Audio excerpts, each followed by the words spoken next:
ምዕራብ ኢትዮጵያ የእልቂት ድግስ አለ።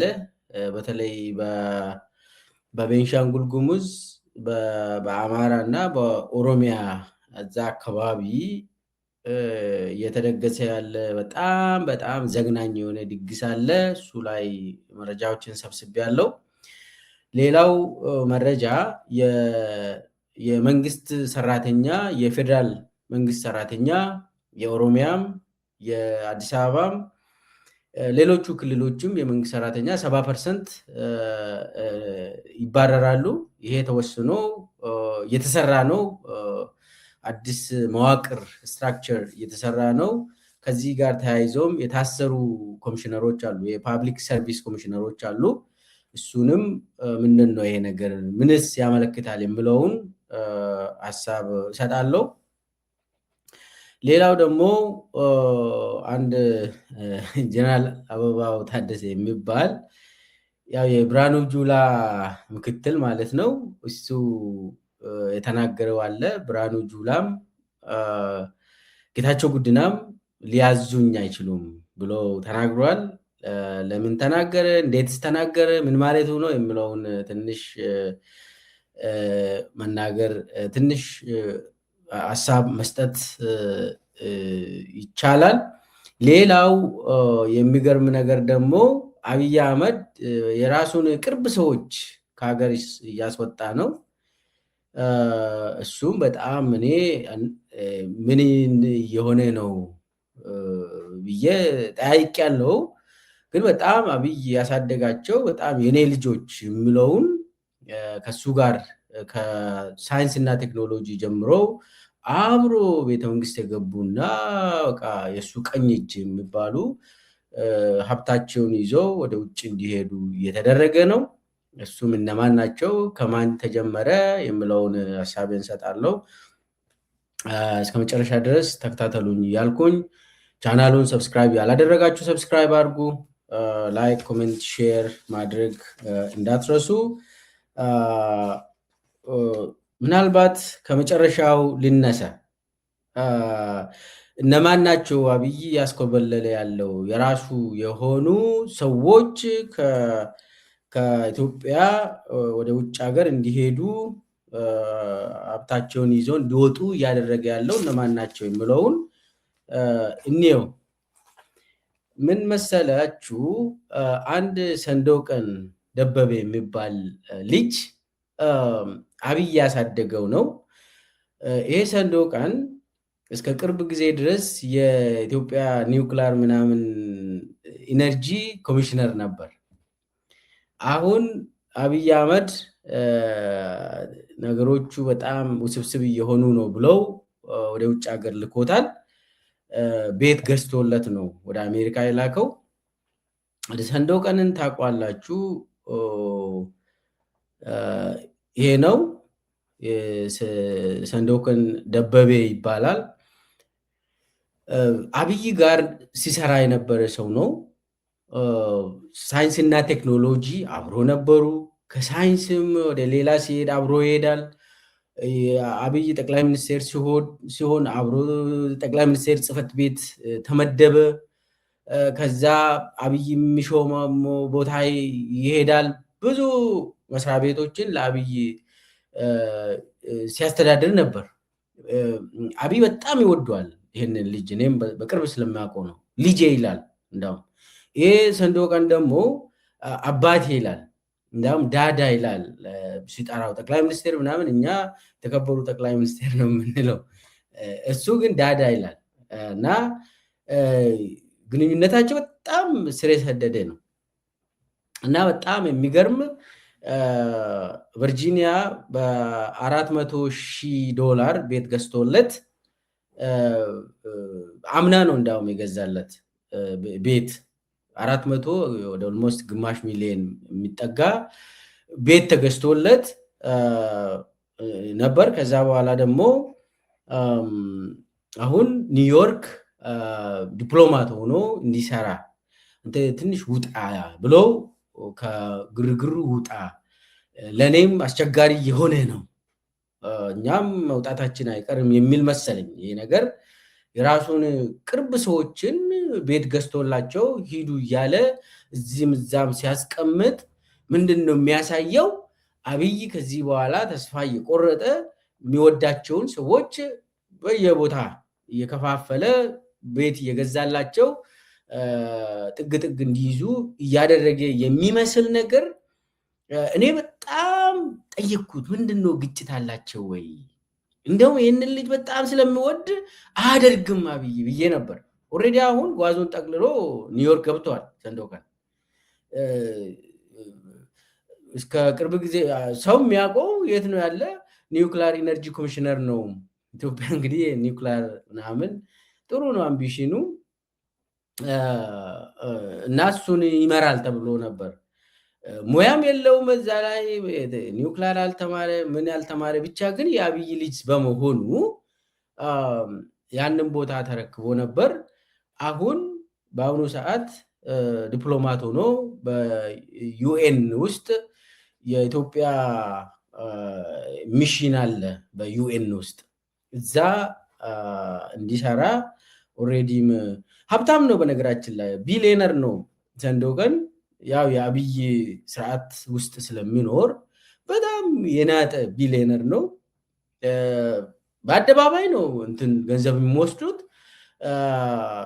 ጉዳይ ገዳዮች ናቸው።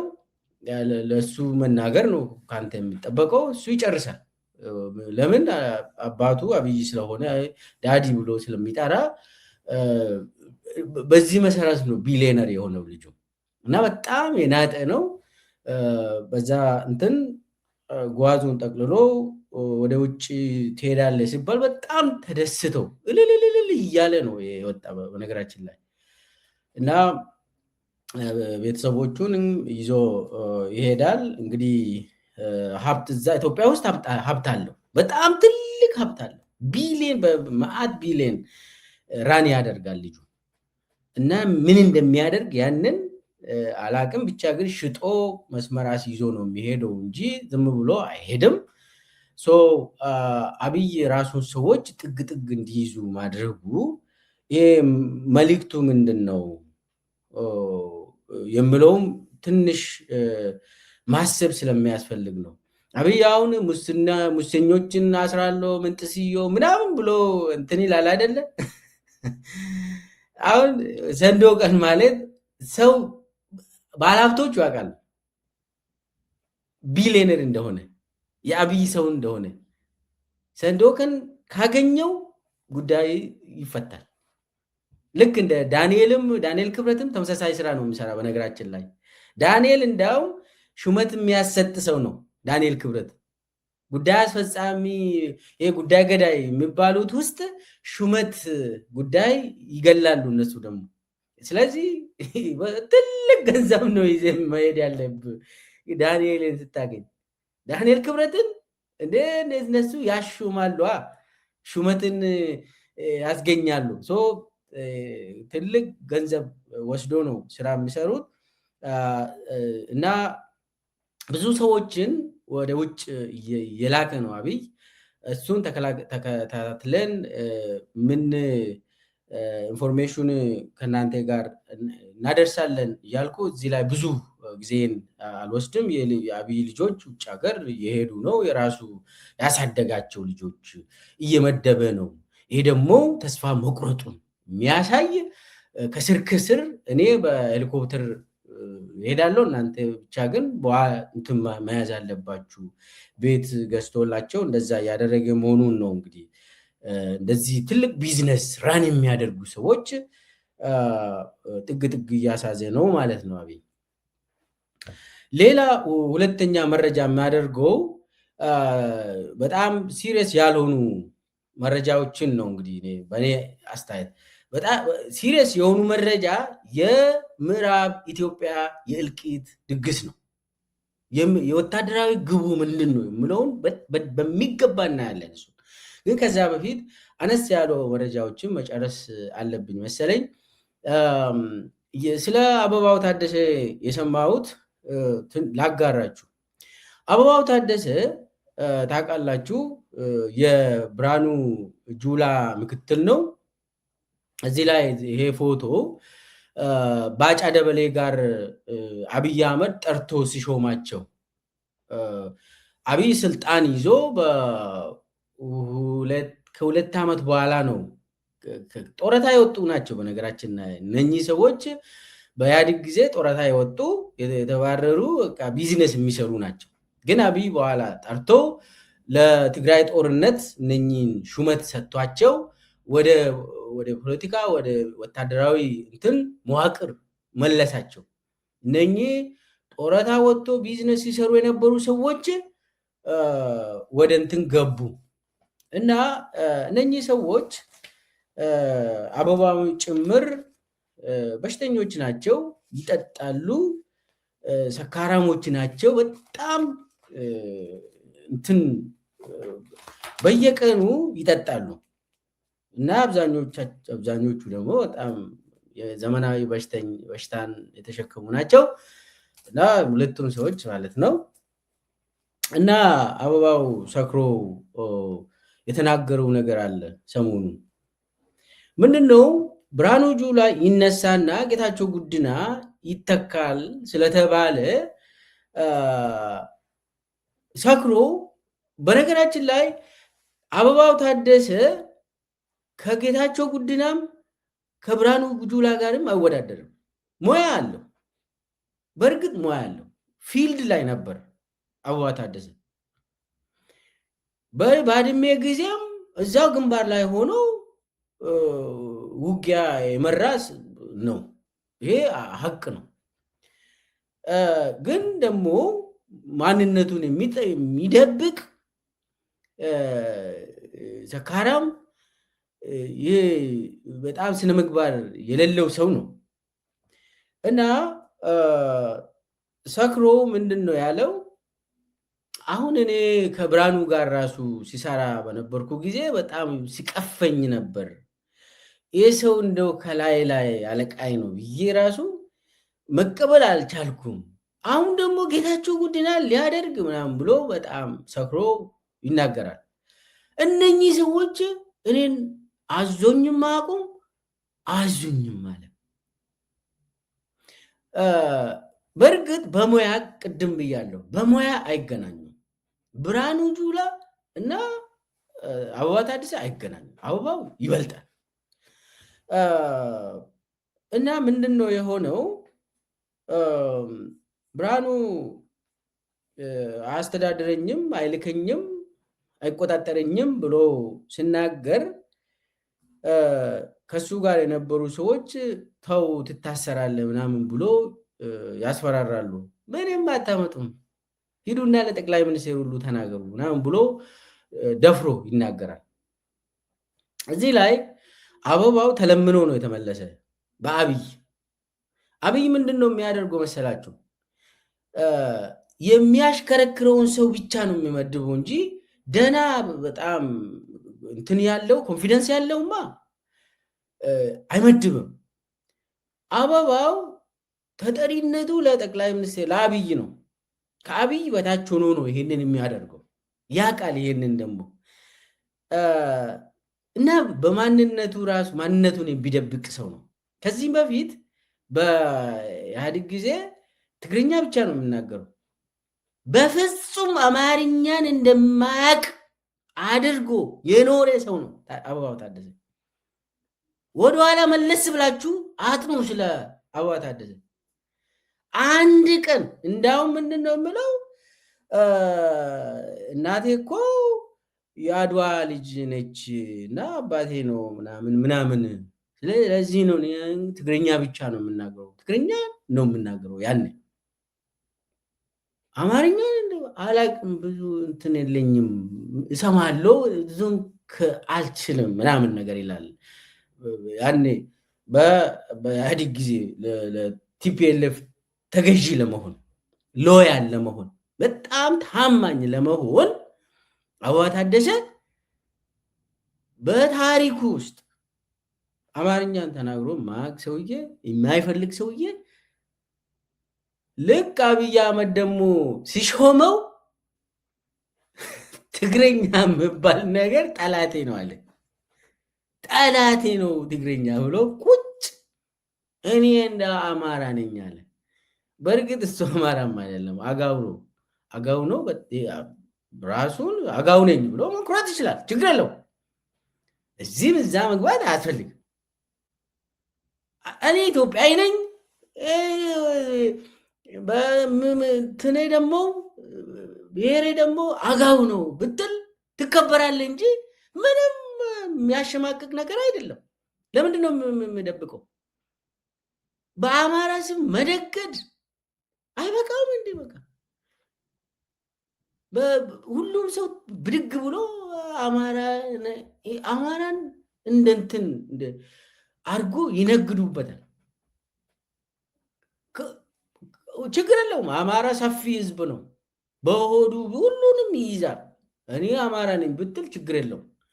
ግን ደግሞ አማራ ህዝብን የሚጎዳ እያደረግ ህዝቡን የሚያሸማቅቅ ህዝቡን አንገቱን የሚያደፋ ስራ እየሰራ ያንን ስም ደግሞ መልበስ አችልም። ትክክለኛ ማንነት እከሌ ነው ከተባለ ችግር የለውም። በዛው ኮርተ ባህር ዳር መኖር ትችላለህ። ማን በቃ እንደ ሌሎቹ መኖር ትችላለህ።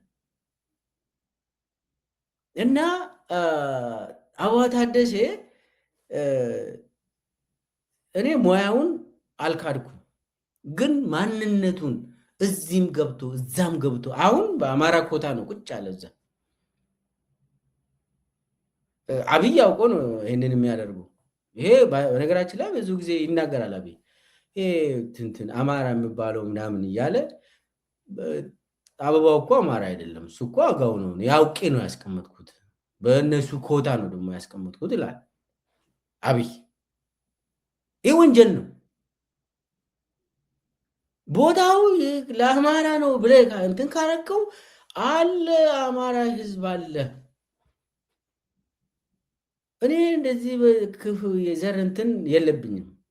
ክፍፍሉ እንደዛ ብሎ ካመነ አብይ አህመድ በዚህኛው ደግሞ ገልብጠው እክሌን እኮ አውቄ ነው እነሱ ቦታ ማለት የለበትም።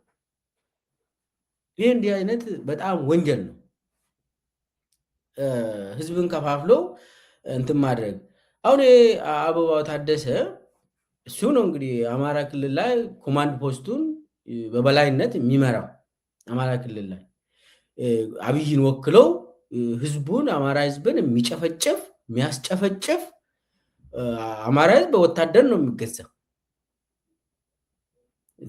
አብይ ባለፈው አማራ ክልል ሄዶ ክልላችን ፕሬዝዳንታችን ይላል አብይ አውቆ ሙድ በቃ ህዝቡ ምንም እንትና አቅም ብሎ ይሁን እንደዚህ አይነት ጭንቅላት ይዘው የኛ ክልል የኛ ፕሬዝዳንት አረጋ ከበደ በጣም ራሱን ችሎ የሚያስተዳድር ከኔ ትዕዛዝ አይወስድም፣ በራሱ ፖሊሲ አውጥቶ ህግ አውጥቶ ህዝብን የሚጨፈጭፍ ማለቱ ነው። እንግዲህ በቀጥታ አረጋ ከበደ ጨፍጫፊ ነው። አዎ የነፍሰ ገዳይ ስርዓት ውስጥ ነው ያለ፣ የታወቀ ነው። ግን ደግሞ በዋናነት አማራ ክልልን የሚጨፈጭፈው አማራ ክልልን እየቀበረ ያለ አብይ አህመድ ነው እና የራሱ ተላላኪዎች እነ አበባው ታደሰ አይነት ሰካራሞች ማንነታቸውን የሚደብቁ በየጊዜው ሲፈልጉ ትግረኛ ተናጋሪ የሚሆኑ ሲፈልጉ ደግሞ እንትን የሚሉ ቢችል ሌላውንም ቋንቋ ተናግሮ እኔ እኮ እንትኔ በምናምን ነው። አብይ ሲፈልግ እኮ ዶሪ የሚባል ኦሮሞ ስም ነው እና ያም ኦሮሞ ነው የሚለው ሰውዬ አብይ ባሬንቱ የሚባል ሰፈር አለና ያ ባሬንቱ እኮ የኩናማ ማህበረሰብ አካባቢ ያለው ባሬንቱ እኮ ከእንትና ጋር ከቦረና ጋር ምናምን ወራዳ የሆነ አብይ አህመድ የሚባል ይሄ በጣም ህዝብን የሚያጋጭ የህዝብን አንድነት የሚሸረሽን ነገር ነው የሚሰራ አብይ። እና እነኚህ ሰዎችን ሰብስቦ አንድ ላይ ያስቀመጥና በሽተኞች ናቸው በነገራችን ላይ እነኚህ ሰዎች እና እነኚህ ናቸው እንግዲህ ኢትዮጵያን ይገዛሉ የሚባለው። ያሳፍራል፣ ያሳዝናል።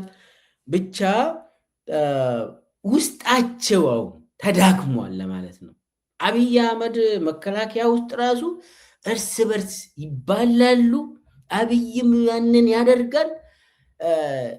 ለአብይም የማይጠቅም ነገር ነው። በነገራችን ላይ የአብይ ጠላት ቁጥራን አብይ ራሱ ነው። ራሱን የሚገል ራሱ ነው። አብይ ሱሳይድ ያደርጋል አብይ ራሱ እና የራሱን ደጋፊዎች ያባላል።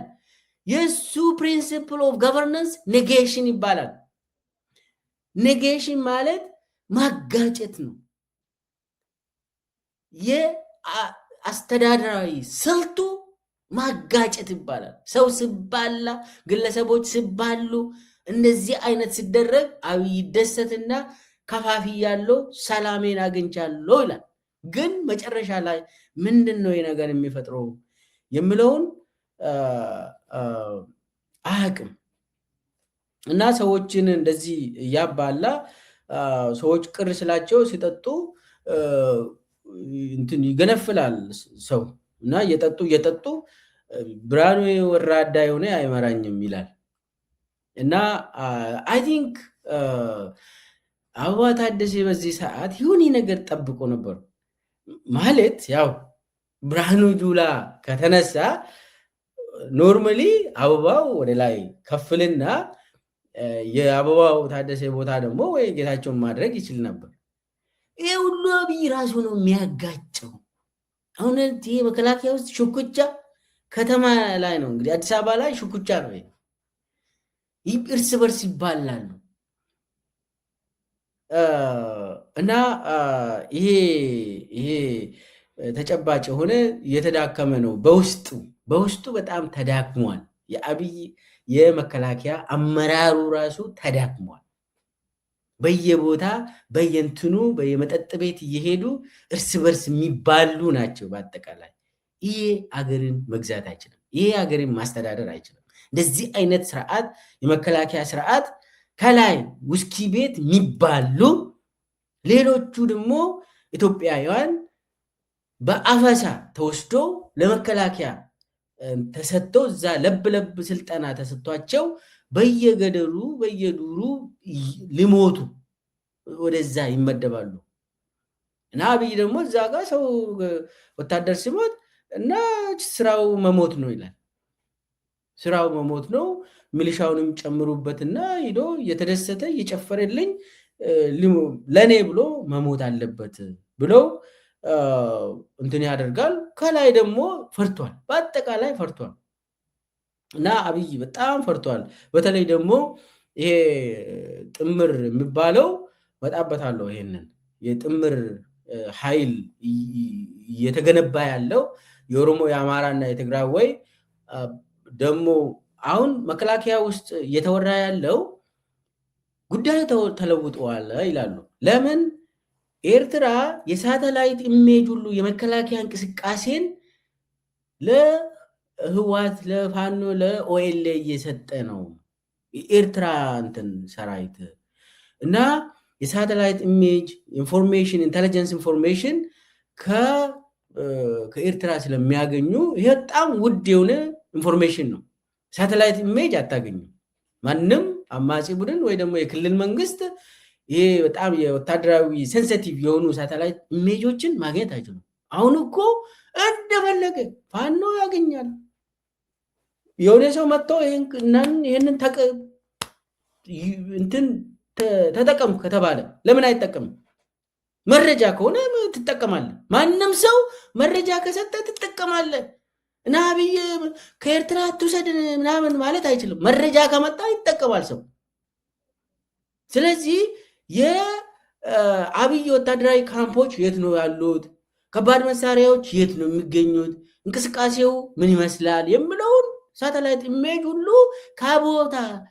ከቦታ ስንንቀሳቀስ ከኤርትራ ምናምን እያገኙ ነው ብለው እየተንቀጠቀጡ ይሄ ደግሞ ውድቀትን ነው የሚያመጣ። የአብይን ውድቀት ነው የሚያመጣ። በተለይ ትግራይ አካባቢ ድሮን አገኙ ስለተባለ በጣም ፈርቶ ያ ድሮን ያው እስከ አዲስ አበባ መምጣት ስለሚችል እስከ ቤተ መንግስት ያጫረ ኪሎ የምትባል አካባቢ ዘርዝ መምጣት ለምትችል እቺ ድሮን የምትባለው ድሮንን የታጠቀ አብይ ብቻ ሳይሆን ሌላው ሊታጠቅ ይችላል የሚል ስጋት አለ። ከዚህ አንጻር በጣም ፍራቻ ውስጥ እንደገቡ ሰምቻለሁ። ሌላው መረጃዬ ላሳጥር ስለ መንግስት ሰራተኛ ነው። መንግስት ሰራተኛ በኢትዮጵያ ውስጥ 70% ሊበተን ነው።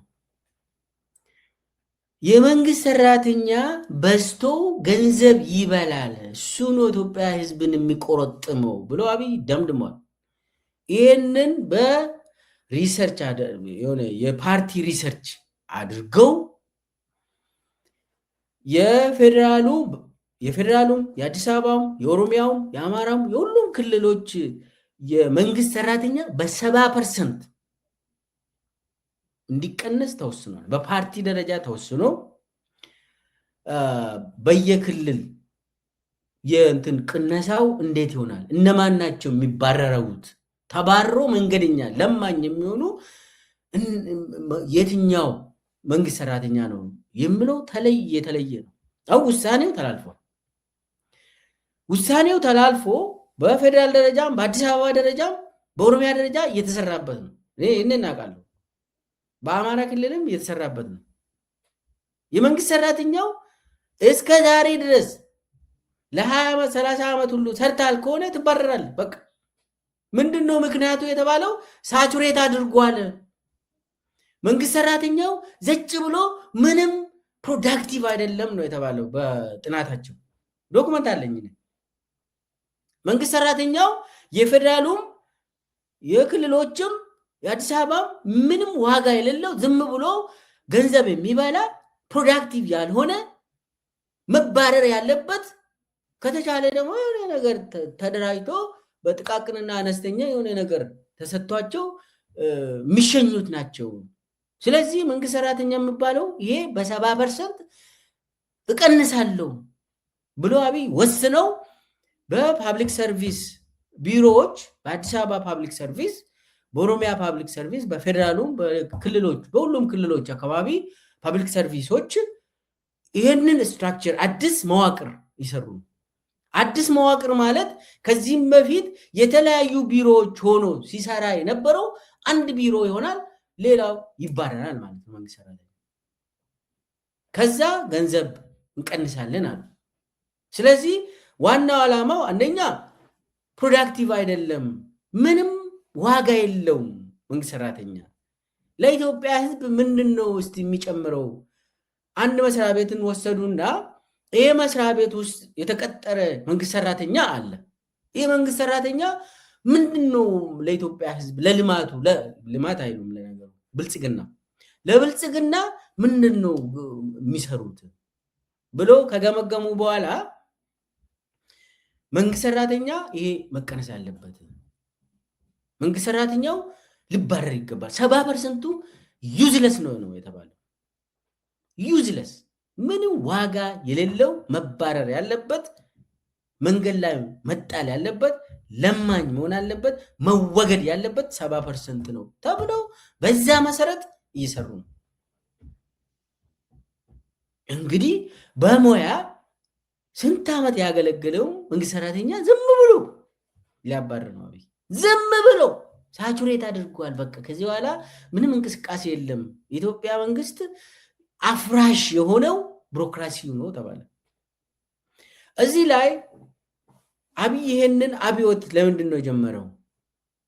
ቢሮክራሲውን የማፍረስ አብዮት ለምንድን ነው አብይ የጀመረው የሚለው መልስ መስጠት ያስፈልጋል።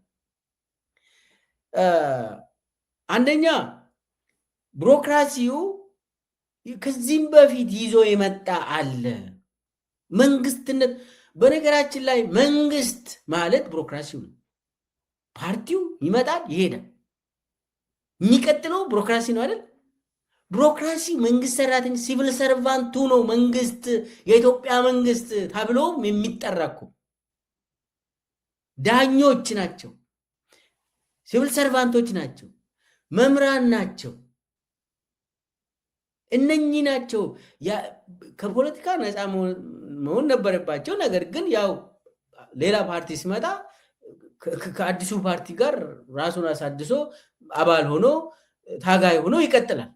ያው የኢትዮጵያ ሲቪል ሰርቫንት ኑሮ ይሄ ነው። ኢህአዲግ ከመጣ ኢህአዲግ አባል ይሆናል።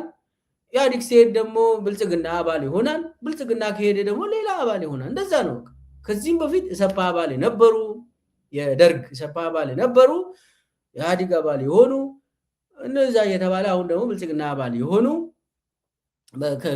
ከጊዜው ጋር እንግዲህ ተገዶ ነው መንግስት ሰራተኛው ወዶ ሳይሆን ተገዶ አባል ይሆናል። እሱ አይደለም ችግሩ። መንግስት ሆኖ ቢሮክራሲውን ይዞ የመጣው ይሄ ነው። ይሄንን ማፍረስ አለብን ብሎ ነው የጀመሩት። ይሄንን ካላፈረስ ነው ብልጽግናችን አይሳካም ብሎ ወሰኑ።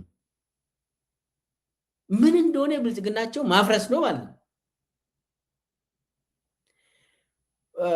እና ይሄ ህገወጥ ነው፣ ህገወጥ ነው። በድብቅ ነው ደግሞ እየሰሩ ያሉት በድብቅ። አሁን ኦሮሚያ ላይ ፐብሊክ ሰርቪስ ኮሚሽነሮች ይህንን የሚሰሩ 3 ሰው ታስሯል። አጀንዳ ወንትን መረጃውን አውጥቷቸዋል ተብለው ታሰሩ። ለምንድን ነው የሚደበቀው?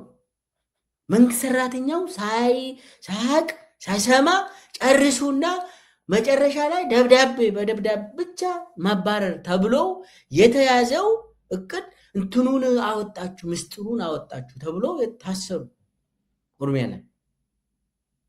እንግዲህ የወጣ ማን ነው የሚታሰረው? እና ይህንን ካደረገ በኋላ እኔ የምጠረጥረው ምንድን ነው፣ አብይ የራሱ ሎያል የሆኑ አዳዲስ መንግስት ሰራተኛ ይፈልጋል። አብይ አዳዲስ ንጹህ ጭንቅላት ያለው ብሎ አብይ የሚያወራል። ለእኔ የሚገዛ አዲስ ረሃብተኛው መጥቶ ሲቀጠር እሱ ለእኔ ሎያል ይሆናል።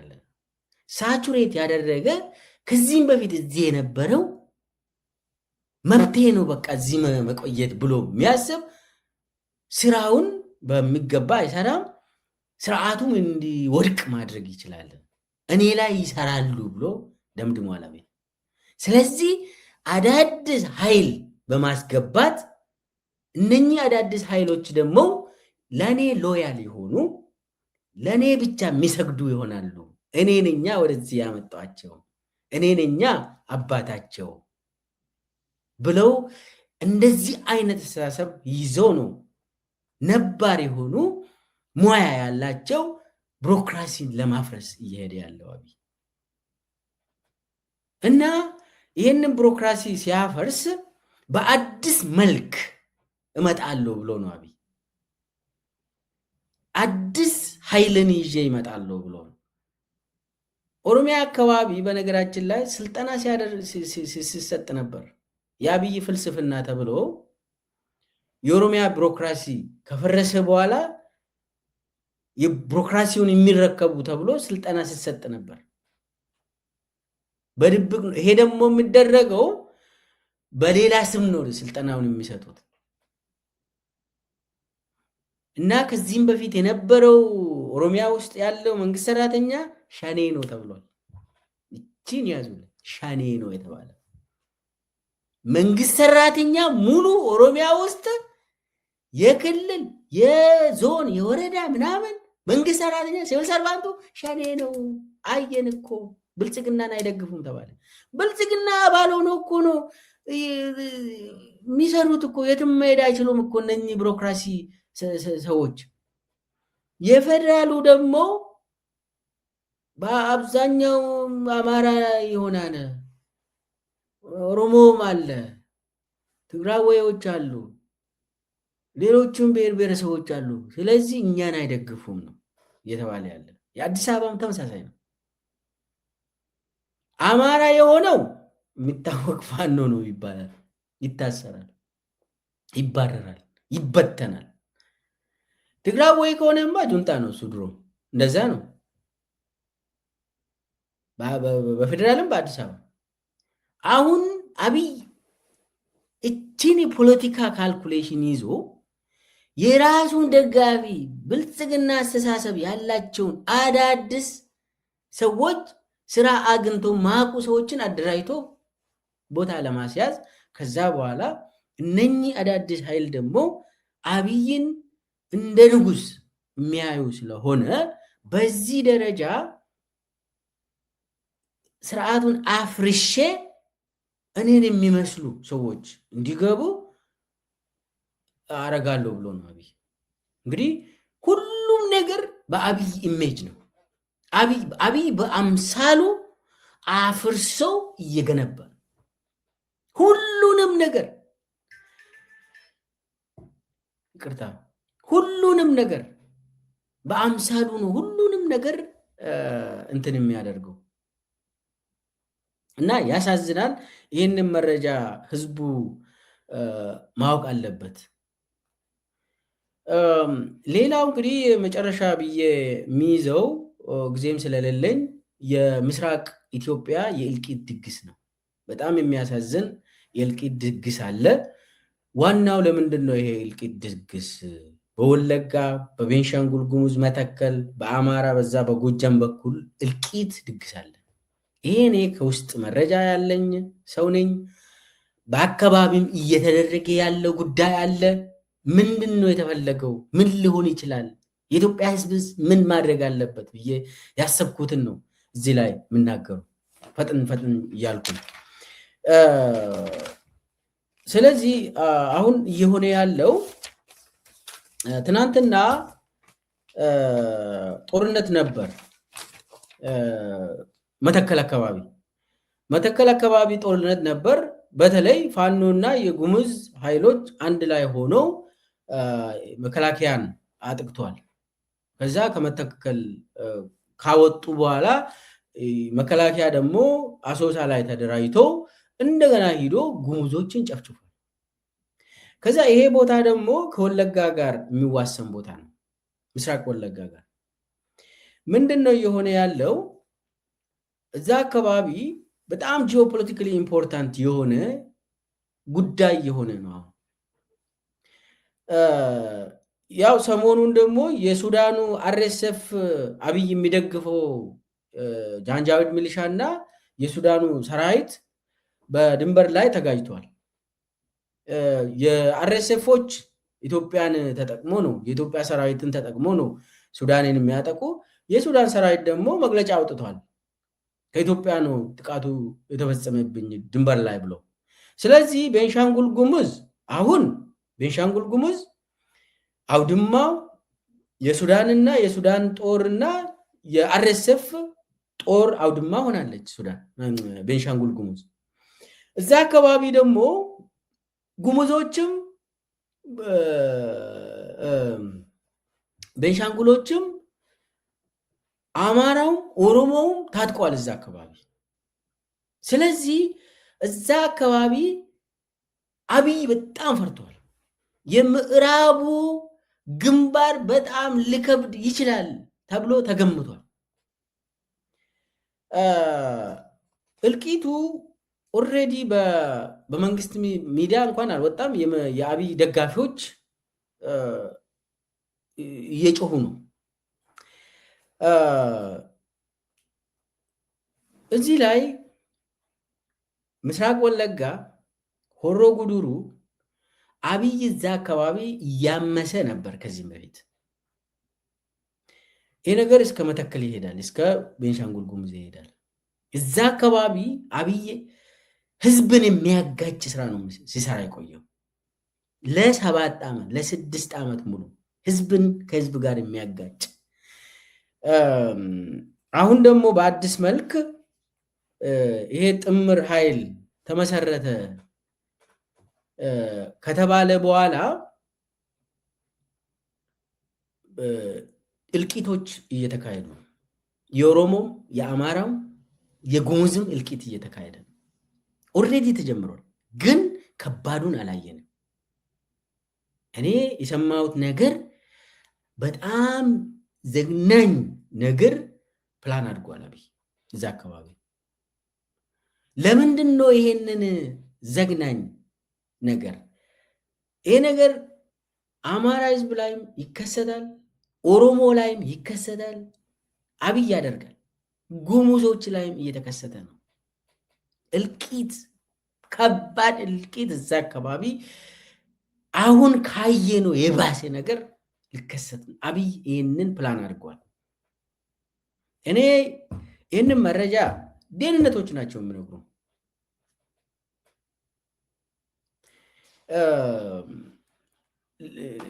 ለምንድን ነው ይሄንን እንደዚህ የሚያደርገው አብይ የምለውን በተለይ ደግሞ ከኦሮሚያ አካባቢ የሚመጣው መረጃ ምንድን ነው? አንደኛው የኦሮሞ ነጻነት ሰራዊት ከፋኖ ጋር አንድ ሆነዋል። ስለዚህ ይሄ መክሸፍ አለበት። እንዴት ነው የሚከሽፈው? አንደኛ አማራውን እናጥቃ፣ ኦሮሞንም እዛው እናጥቃ። እንደዛ ከተባለ በኋላ በዛ በኩል ፋኖ ኦሮሞን ጨፈጨፈ ብለን እናቀርባለን። በዚህኛ በኩል ደግሞ ሸኔ አማራን ጨፈጨፈ ብለን እናቀርባለን። ለዛ የሚሆኑ ደግሞ እዛ ተደራጅተዋል። ይህንን የሚያካሂዱ ደግሞ ተደራጅቶ እዛ ገብቷል። ለምሳሌ ከኦሮሞ ነጻነት ሰራዊት እጅ ሰጥቶ ወደ አብይ ሰራዊት የተቀላቀሉ 3 አመራሮች ምስራቅ ወለጋ፣ ቤንሻንጉል ጉሙዝና ወደ መተከል ሆሮ ላይ የተመደቡ አሉ። እነ ጃልሞሴ፣ ጃልሹሩቤ፣ ጃልፈቀደ እነኚህ 3ቱ ጦር አላቸው። የአብይ ሸኔ የሚባለውን ይመራሉ።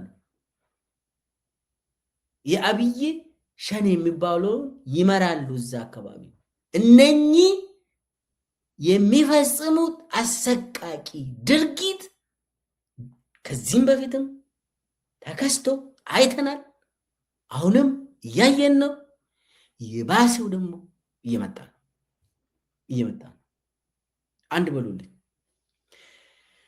ሌላው እዛ አካባቢ የተመደበው የኦሮሚያ ልዩ ኃይል ነው። የኦሮሚያ ልዩ ኃይልም ስሙ ገዳ ኮማንዶ ብሎ ሰይሟል አብይ። ለምን እንደዛ እንዳለው ይታወቃል። አማራውን ከገደለ በኋላ የኦሮሞ ናቸው እኮ የሚገሉ ይላል። በእነኚህ በአብይ ሸኔ የሚባሉ ጃልሞሴ፣ ጃልፈቀደ እና ሽሩቤ የሚመሩት ደግሞ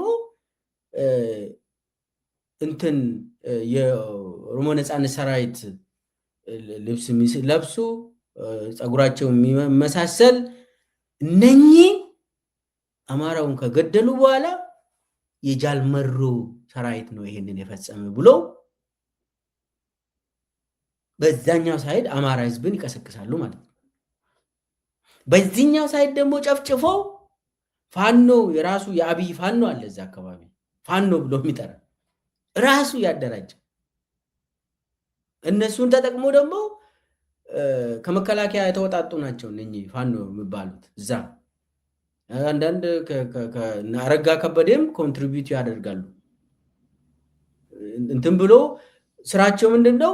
ኦሮሞን ይጨፈጭፉና ፋኖ መጥቶ ጨፈጨፈ፣ ስለዚህ ከኛ ጋር ተነሱና እንዋጋቸው፣ እስከ አማራ ክልል ሄደን እዛ ጋር እንዋጋ ብሎ ነው አብይ።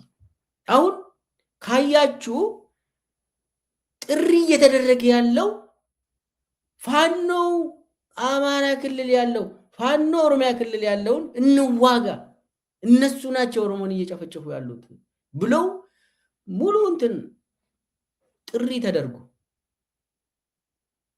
እነዛ እየሄዱ ነው። አንድ የወረዳ አስተዳደር የተናገረው በጣም ዘግናኝ ነገር አለ። የኖኖ ወረዳ አስተዳደር የተናገረው እኔ በጣም እንደዚህ አይነት አይባልም። አንድ መሪ ሆነ ህዝብን ከህዝብ ጋር የሚያጋጭ የሚያጨራርስ ጥሪ ካደረገው ለህግ መቅረብ ነበረብን። ግን አንድ ይህንን የምናገረው ህዝብ ለህዝብ ችግር የለም ኦሮሚያ ውስጥም አማራ ክልል ውስጥም። ከዚህ ጋር የተያያዘ አብይ አህመድ የሚመራው መዋቅር ግን ህዝብ ለህዝብ ጭፍጨፋ እያካሄደ እያዘጋጀ ነው። ለባሴ ደግሞ እያዘጋጀ ነው። ይሄ ወረዳ አስተዳደር ያለውን እስቲ እንስማ። አማራ ወረከራ ደሙ ቆቴኛቹ ዱፌ መሌ ኑ ቀብሳ እንጀኒ ኑ ኬሰ ታይኑ ቁረት ቀብሳውን ደንደው mirga akkasii sin qabu seenaa akkasii sun biraan qaban nu qabsaa'ee biyya keessa jiraannu kana keessa akka isaan jiraatan kan gochaa jiru nuyi Oromoodha malee saba biraa miti. Asirriitti namni beekuu qaba jechuudha. Nu of dandeenya waan ta'eef nu keessa taa'ee kan nu ajjeesu kan maal nu godhu shanee fi finxaaleeyyii Amaaraa faannoo warra jedhan diina uummata keenyaa ta'uu uummanni keenya yoo beeke. እዚህ ላይ እኔ ወረዳ አስተዳደሩ የታጠቀውን ፋኖና የታጠቀውን ሸኔ እንዋጋለን ካለ ችግር የለብኝም። የታጠቀውን በታጠቀ ኃይል እመታዋለሁ ካለ እኔ እዚህ ላይ የታጠቀ ኃይል ስለሆነ ያው ኢትዮጵያውያን ስለሆኑ ብነጋገሩ እላለሁ። ግን ወደ መጀመሪያ ላይ ይሄ ሰው የተናገረው አማራኛ ውስጥ ምኖረው እኛ ውስጥ ሆኖ እኛን ይወጋል። ለዚህ አይደለም የመጣ ይሄ ህዝብ እኛን ለመውጋት አይደለም የመጣ ብሎ ተናገረ። ጠላት ብሎ ከኦሮሞ ህዝብ ጋር ለስንት ዘመን አብሮ የኖረውን አማራ ጠላት አድርጎ ሲናገር ግን ዝም ማለት የለብንም። እኔ የታጠቀውን አማራ የታጠቀውን ፋኖና የታጠቀውን የኦሮሞ ነጻነት ሰራዊትን እገጥማለሁ ብሎ ችግር የለብኝም። የታጠቀ ኃይል ስለሆነ ወታደራዊ ግንኙነት እንትን ስለሆነ እኔ እንደ ዜጋ በንግግር ጨርሱ ነው የምለው። እሱም ግን ደግሞ ንጹሃን ዜጎች ያልታጠቁ እከሌ ጽንፈኛ ነው ይሄ ብሔር ጽንፈኛ ነው ብለ ከፈረጅክ ይሄ ስህተት ነው። ይሄ በጣም ወንጀል ነው። ህዝብ ለህዝብ እንዲጋጩ እንዲጨራረሱ ብሎ ጥሪ ስታደርግ እዛ ጋር ቆም ማለት ነበረበት። ማነው ይሄንን ቆም እዛ ጋር ቆም የሚለው ሰው የለም። ይሄ የወረዳ አስተዳደር ነው። እኛ ጋር የሚኖሩ ጠላቶች ናቸው ብሎ ከፈረጀ ምን እንደሚከሰት ከዚህ በኋላ ምን እንደሚያደርጉ የታወቀ ነገር ነው ማለት ነው። እኔ ኦሮሚያ ውስጥ የሚኖር አማራ ከኦሮሞ ጋር አብሮ ሲኖር የነበረ የትም ቦታ አፋን ኦሮሞ ለምደው አንድ ትምህርት ቤት ነው የምንማረው፣ አንድ ስነ ልቦና ነው ያለን፣ አንድ ኑሮ ነው የምኖረው ህዝቡ። አብይ አህመድ መጥተው ከፋፍለው አንዱ የሌላው ጠላት ነው ብሎ አደረገ እንጂ እኔ በኢህአዴግ ጊዜ እንደዚህ ነው ባለው ችግር ነበር። በኢህአዴግ ጊዜ ግን እንደዚህ አልሆነም። በኢህአዴግ ጊዜ ዝም ብለን ነው የምናወራ። ኢህአዴግ እንደዚህ አላደረገም። እኔ የኢህአዴግ ጠበቃ አይደለም፣ ግን ማነጻጸር ስላለብን ለመረዳት እንድንችል ነው ይህንን የማነሳው። ህዝብ ላይ የሚያነጣጥር ጥሪ ስታደርግ ምን ማለት ነው? ለምንድን ነው ዝም የሚባለው?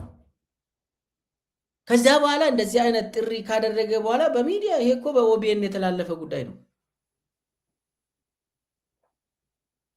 በኦቢኤን የተላለፈ ጉዳይ ነው። የአማራ ዜጎች የአማራ ተወላጆች የኦሮሚያ ተወላጆች ናቸው። እንዳውም አብዛኛው ኦሮሞኔን ብሎ የሚጠራ ነው። እንዳውም ምንም እኔ ብዙ ልጆችን አውቃለሁ፣ ብዙ ሰዎችን አውቃለሁ። ከአካባቢው ጋር አብሮ የሚኖር ህዝብ ነው። ለምንድን ነው ይሄ ነገር የሚሆነው? እስከ መቼ ነው ይሄ ነገር የሚቀጥለው?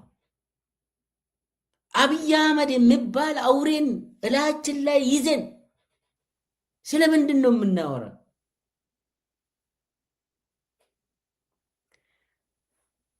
ይሄ ድግስ ከባድ ድግስ ነው። የአብይ እልቂት ድግስ ካልነቃ ነው ለዘላለም እያለቀስን እንኖራለን። ያውን የኔ መሬት የእንትንትና ነው እንደዚህ ምናምን ተውት። ሰው ኢትዮጵያ ውስጥ ይበቃል ሁሉንም። የኔ ነው ያንቺ አብሮ ሲኖር የነበረ ህዝብ አሁን መጥቶ ባለፉት 7 ዓመት የሆነውን ነገር እስቲ አንድ በአንድ አስቡ።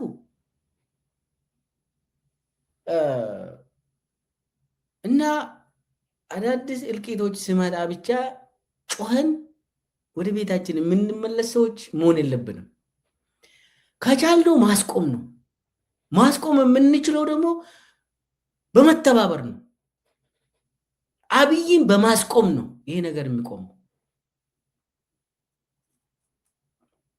አብይን እንደሆነ የኦሮሚያ ሸኔና የአማራ ሸኔ ሊተባበሩብኝ ነው። ስለዚህ ምን ማድረግ እንዳለበት ያውቃል አብይ። የኦሮሚያ ሸኔና የአማራ ሸኔ ተባብሮ ወደ ስልጣኑ እንትን እንዳይመጣ እዛው ህዝብን እየጨፈጨፈ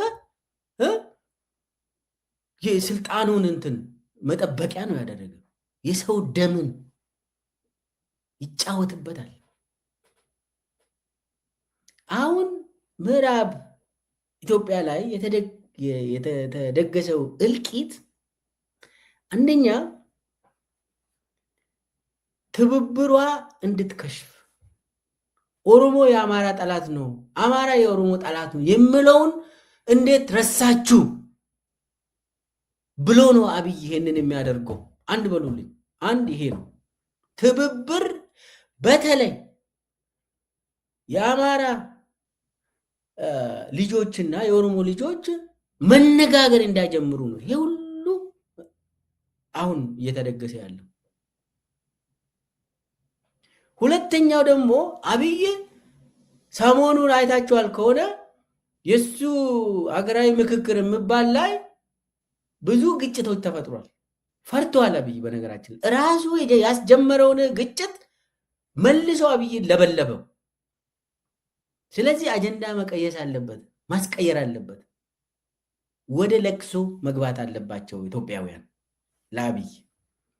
ሰው አብይ ምንድን ነው ያደረገው? ህዝቡ ወደ ለቅሶ እንዲገባ አጀንዳ ሰጠ ማለት ነው።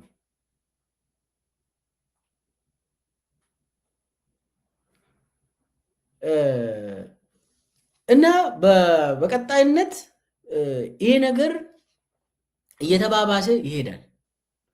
ሌላው ከሱዳን ጋር የሚያያዝ ጉዳይ ነው። አካባቢው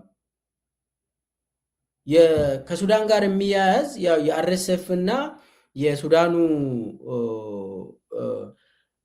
ሰራዊት የሚዋጉበት ቦታ ነው።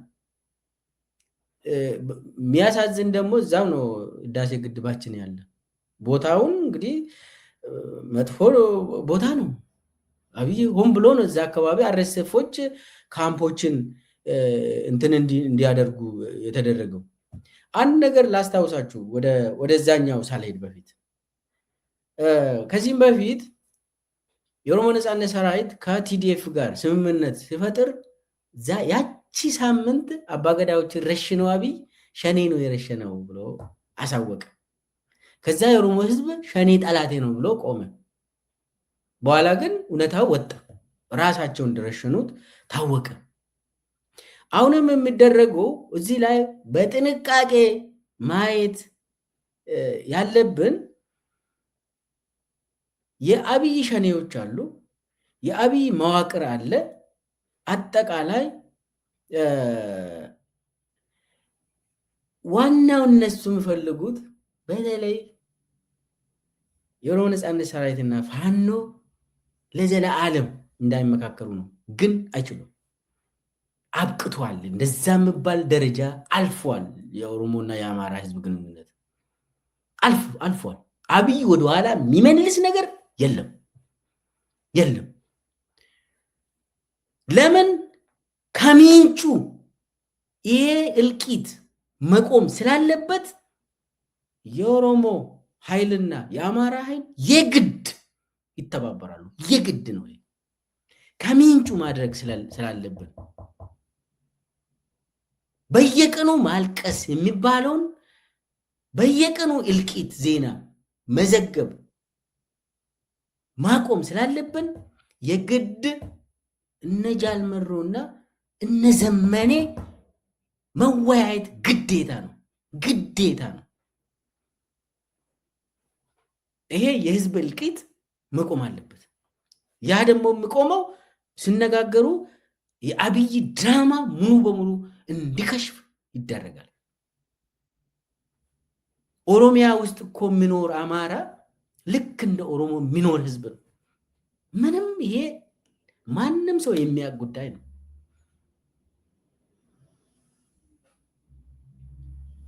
ኦሮሞም ሌላ ቦታ ሲኖር ልክ ከሌሎቹ ማህበረሰብ ጋር አብሮ ተስማምቶ በፍቅር ነው የሚኖሩት። አሁን ምን አዲስ ነገር መጣ በአብይ ዘመን? ስለዚህ ይህንን የአብይ እኩይ ተግባር እዚህ ጋር ኦሮሞን አስለቅሶ የሰሜኑ ጭራቅ እየመጡብህ ነው፣ ይኸው አይ አይደለ የሆንክ ያለውን ተነስና ወደ ሰሜኑ እንሂድ እያለ ነው። ስለዚህ ከዚህ እልቂት ድግስ ራሳችን ለመጠበቅ ያው በጣም ዘገይቷል፣ ግን ደግሞ ይህንን ማወቅ አለብን። በጣም ብዙ ነገሮችን እናያለን። አብይ የደገሰልንን እልቂት ማክሸፍ አለብን። በተለይ ዳያስፖራ አካባቢ የምንኖረው የአብይን ድራማ የአብይን ወጥመድ ውስጥ እንዳንገባ ትልልቅ የትግራይ ህዝብ፣ የኦሮሞ ህዝብ፣ የአማራ ህዝብ፣ የሁሉም ብሔር ብሔረሰቦች ህዝቦች ምንም የሚጣሉበት ምንም ምክንያት የለም። አብሮ ሲኖሩ ነበር፣ አብሮም ይኖራሉ። አብሮ መኖር ይቀጥላል። ይሄ ነገር የማይቀጥል ነገር ካለ የአብይ ስርዓት ነው። እኔ ወለጋ ውስጥ የሚካሄደው ነገር ከዚህም በፊት አይተን የማናውቀው ነገር በአብይ አህመድ ሴራ የተጀመረው ይህ ነገር መክሸፍ አለበት። ለዚህ ነው እዚህ ላይ በጣም ሲሪየስሊ መነጋገር ስላለብን ነው። ዛሬ ብዙ ማውራት ጊዜ የለኝም፣ ግን እቺን ለመናገር ነው የቀረብኩት። ስለዚህ ሁሉም ኢትዮጵያውያን ጉዳዩም በቅርበት መከታተል፣ ይሄ ጥምረቱ አይቆምም፣ በፍጹም አይቆምም። የኦሮሞ ኃይል፣ የአማራ ኃይል፣ የትግራይ ኃይል ሁሉም አንድ ላይ ሆኖ ስርዓቱን መቀየር ያስፈልጋል፣ አብይን መገላገል ያስፈልጋል እያልኩ ፕሮግራሚን በዚሁ ጨርሳለሁ።